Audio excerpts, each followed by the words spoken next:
Hi friends, இன்னைக்கு rhombus அப்படின்ற வார்த்தைக்கு தமிழ் என்ன சொல்லுவாங்கன்னு பார்க்கலாம். ராம்பஸ் ராம்பஸ் இந்த வார்த்தைக்கு தமிழ் என்ன சொல்லுவாங்கன்னா நாற்கோணம், ராம்பஸ் சம அடிக்கோணம்.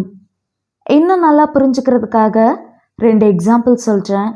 First example, a rhombus is a type of quadrilateral with all sides of equal length. Rhombus என்பது அனைத்து பக்கங்களும் சமமான நீளம் கொண்ட ஒரு வகை 4 புற வடிவமாகும். Second example, the angles of a rhombus are not necessarily right angles.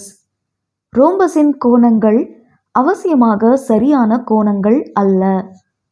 இன்னொரு வீடியோவில் வேற ஒரு ஆங்கில வார்த்தைக்கு தமிழ் என்னன்னு பார்க்கலாம். அது வரைக்கும் பாய்.